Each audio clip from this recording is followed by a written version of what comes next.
Bismillahirrahmanirrahim. Assalamualaikum warahmatullahi wabarakatuh.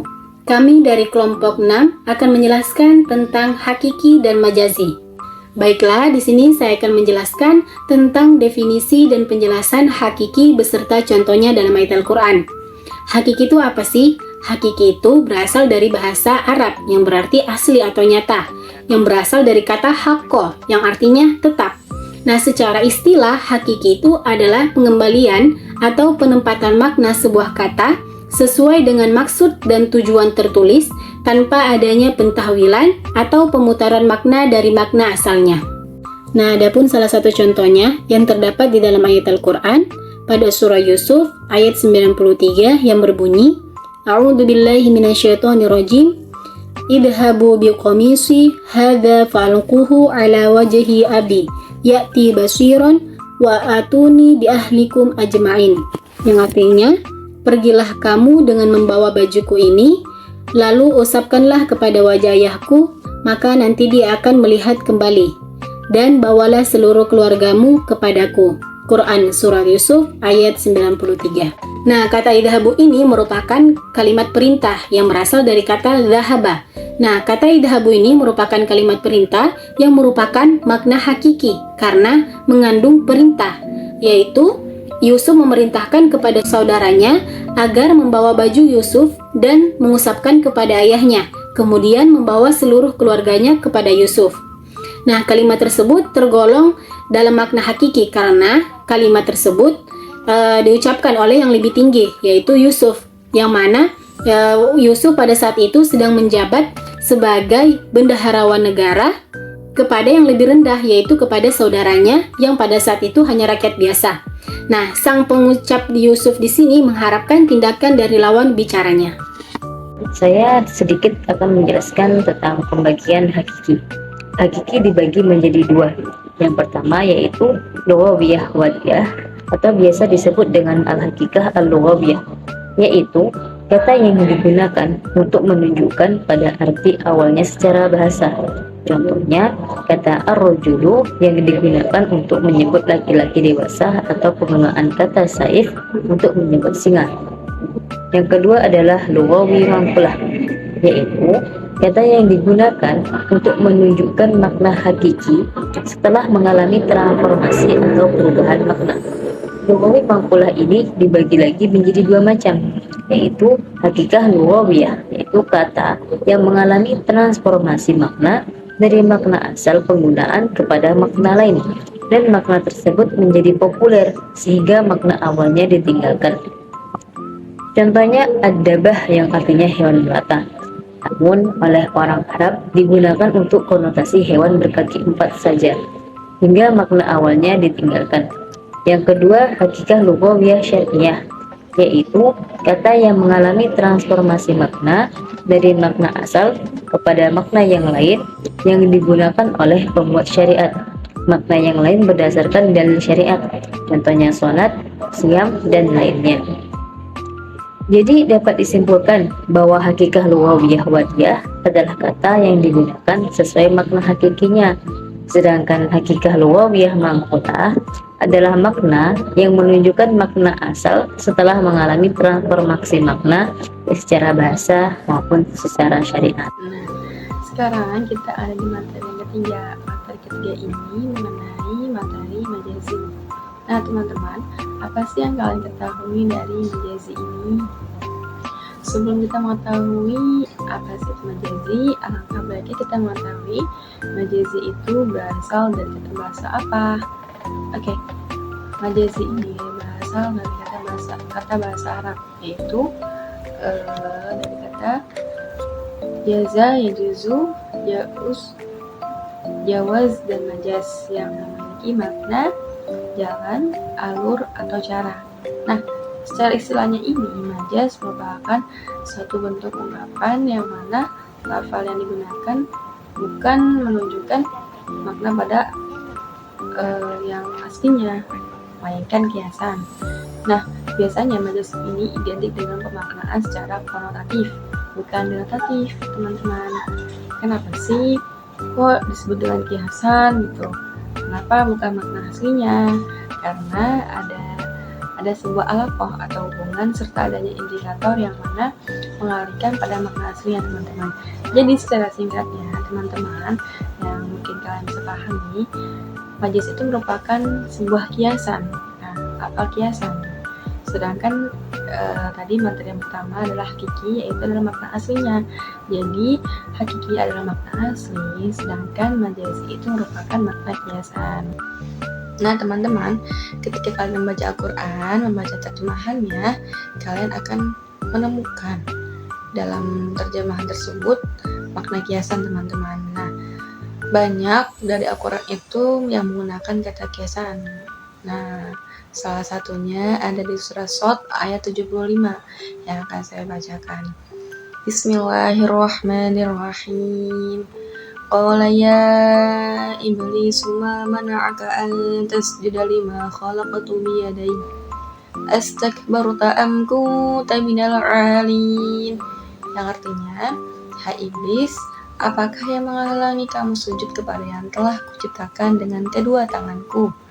Apakah kamu menyombongkan diri ataukah kamu merasa termasuk orang-orang yang lebih tinggi? Nah, pada ayat yang tadi saya baca ada sebuah kata kiasan teman-teman yang ditujukan kepada lafal khalaqtu biyadai, yaitu kedua tanganku, kuciptakan dengan kedua tanganku. Nah, kenapa sih menggunakan kata kedua tanganku gitu? Apa sih makna yang aslinya? Jadi makna aslinya ini berupa sebuah yang ditakwilkan sebagai kekuasaan, ketentuan, anugerah Allah. Nah teman-teman, akan tetapi ada sebagian ulama yang enggan menggunakan kata majaz, bahkan menolak adanya yang dinamai majaz dalam Al-Quran. Nah alasannya karena majaz adalah bagian kebohongan dan mustahil ada kebohongan dalam Al-Quran. Seperti itu. Itu menurut pendapat ulama yang menolak adanya majaz, dan sebagian besar ada yang menerima majaz dan menggunakan majaz di dalam Al-Quran teman-teman. Di sini saya akan menjelaskan tentang pembagian majaz. Yang pertama yaitu ada majaz lughawi. Kenapa dinamakan majaz lughawi? Karena masih berkaitan dengan konteks kata dasar jika berdiri sendiri. Maksudnya apa sih? Nah, saya langsung aja kasih contohnya, yaitu ada dalam Quran surah Ar-Rahman ayat 27 yang berbunyi wa yabqa wajhu rabbika, yang artinya dan kekal zat Tuhanmu. Nah, wajhun di sini merupakan sebuah majaz. Kan wajhun itu seperti kita tahu makna hakikinya yaitu adalah wajah, ya kan, wajah seperti kita ini. Nah, tapi dalam ayat ini Allah menggunakan wajhun itu sebagai majaz karena bukan maksudnya wajah Allah. Yang dimaksud di sini adalah zatnya Allah. Karena wajah Allah tidak bisa digambarkan seperti wajah manusia, seperti itu ya teman-teman. Nah, majaz lughawi ini terbagi juga menjadi dua, yaitu ada majaz mufrad dan majaz murakkab. Nah, majaz mufrad ini adalah penggunaan kalimat yang tidak pada tempatnya karena ada hubungan atau qarinah, atau hubungan teman-teman. Misalnya contohnya itu kata asadun. Seperti yang kita tahu, asadun itu kan artinya singa ya, singa, hewan. Nah, tetapi bisa juga kita mengartikannya sebagai lelaki yang pemberani. Karena singa itu seperti menggambarkan lelaki yang pemberani gitu teman-teman. Oke, kita lanjut lagi majaz murakkab, yaitu yang artinya penggunaan makna bukan sebenarnya karena adanya hubungan, tetapi bukan penyerupaan. Nah, kita masuk ke ke majaz yang kedua, yaitu majaz aqli atau isnad, yaitu merupakan penisbatan suatu aktivitas atau yang serupa dengannya karena adanya keterkaitan antara kedua kata tersebut. Nah, di sini saya akan langsung saja menjelaskan contoh-contohnya teman-teman. Nah, majaz isnad ini kan terbagi menjadi 4. Yang pertama itu adalah penyandaran kedua sisinya adalah hakikat atau makna asli. Contohnya terdapat dalam surah Al-Zalzalah ayat 2 yang bunyinya wa akhrajatil ardu athqalaha. Nah, akhrajatil ardu ini merupakan makna asli. Jadi memang apa yang dikeluarkan bumi, gitu teman-teman. Kan di sini al-zalzalah itu menggambarkan hari kiamat. Nah, nanti tuh Allah akan mengeluarkan seluruh apa saja yang ada di dalam bumi ini. Nah, itu merupakan makna asli. Nah, yang kedua itu adalah penyandaran, yang kedua sisinya adalah majaz. Contohnya adalah surah Al-Baqarah ayat 16 yang bunyinya ulaika alladzina ishtarawud dhalalata bil huda fama rabihat tijaratuhum wama kanu muhtadin. Nah, penggunaan lafaz beruntung dan tijarah atau perniagaan di sini itu merupakan majaz karena maksudnya itu bukan keuntungan dari perniagaan, tapi maksud perniagaan di sini adalah orang-orang munafik ini menukar hidayah Allah atau petunjuk Allah dengan kesesatan. Makanya mereka tuh tidak beruntung. Seperti itu. Tidak beruntung maksudnya mereka hanya akan mendapatkan kesesatan gitu. Nah, terus yang ketiga adalah penyandaran yang sisi pertamanya berupa hakikat dan sisi lainnya berupa majaz. Contohnya ada dalam Quran surah Ar-Rum ayat 35 yang artinya am anzalna alaihim sultana fahuwa yatakallamu bima kanu bihi yusyrikun. Nah, sultan di sini itu tuh artinya kan kalau secara harfiah itu kekuatan nyata atau yang tidak dapat dibantah atau itu merupakan sebuah bukti nyata. Nah, konteks ayat di sini tuh orang-orang kafir ini musyrik padahal sudah datang kepada mereka bukti yang nyata. Nah, makanya Allah sampai maksudnya sampai menegaskan kepada mereka am anzalna alaihim, apakah kami menurunkan kepadamu sultana, yaitu bukti bahwa perbuatan syirikmu itu benar. Nah, itu jawabannya ya tentu tidak ya teman-teman, karena Allah itu hanya menurunkan petunjuk untuk beriman kepada Allah. Jadi itu adalah penegasan untuk orang-orang kafir yang masih menyembah kepada selain Allah bahwa Allah